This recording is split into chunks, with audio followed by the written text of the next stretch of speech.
Ну что, всем привет. Часть вторая заключительная. Вот по прадику первое видео посмотрите. Война, как и у большинства, как у всех, со стуками, люфтами, с дрыганием. Прадики, сурфы, в общем, Прада 120. Вот. Ну все, стук победил. Вот даже сейчас замка снял. Раньше было даже вот так вот дергаешь руля. Просто такой стук сразу уже шел. Ну и выяснял. Еще раз говорю, посмотрите первое видео, что, как, почему, почему я все разбирал. Люд победил сразу, говорю. Поменял всего лишь вот эту втулку. Купил я за 1100. Вот она, сатовская. Все. Хотел подшипники поменять, которые вот здесь в корпусе идут. Ну, уже где вся эта система регулировочная, где вот короткий вал вставляется. У нас в городе я вообще не нашел. Ну, по-человечески уже сделать хотел сразу все. Как многие на форумах, там, кто в самом корпусе этого вала, там, подшипник вот в конце, блин, знаете, я посмотрел, но ничего такого сверхъестественного нет. И чтобы там залюфтило, ну, там, я не знаю, что должно случиться. Но смысл такой, все, вот это дрыгание и тыкание, я победил. Вот, но еще все, когда дело разбирал, все смотрел, внимательно изучал. Еще раз говорю, я с этим никогда не сталкивался, я делал это первый раз. Вот, потому что нереально было, что такое ощущение, что руль отвалится, даже на мелких кочках. Вот, сам второй вал алюминиевый, он двойной. Ну, в зависимости от модели и здесь. Когда при сборке, уже перед сборкой, когда крестовину все вот уже купил, все это поменял, ну, так, там он из двух частей алюминиевый.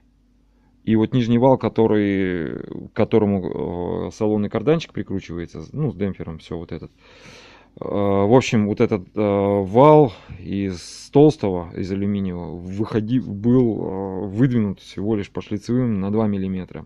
Я его растянул, разобрал, смазал, но сделал 5 миллиметров выход егошний туда, на карданчик салонный.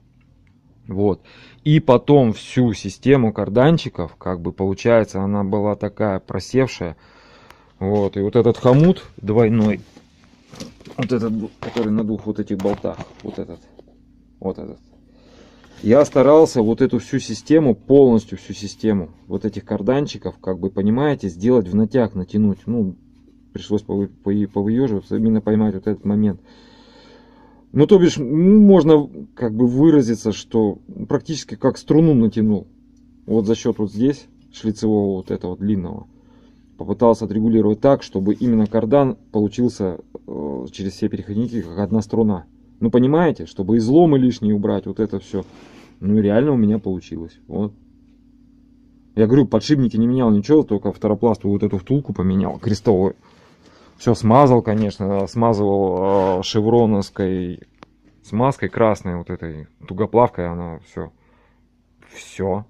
И вот остался, как я и говорил в первом видео, да, люфт в рулевой рейке. Я контрагайку тут чуть подтянул, чуть-чуть, ну уже без фанатизма. Ну все, ну они, я же говорю, предупреждал, что еще в рейке, в самом редукторе в рулевой рейке есть люфт. И вот сейчас, в общем, рулевая колонка не бьет. Все отлично, все просто супер. Я, ну, не на большой, конечно, скорости по качкарям пронес, но довольно-таки.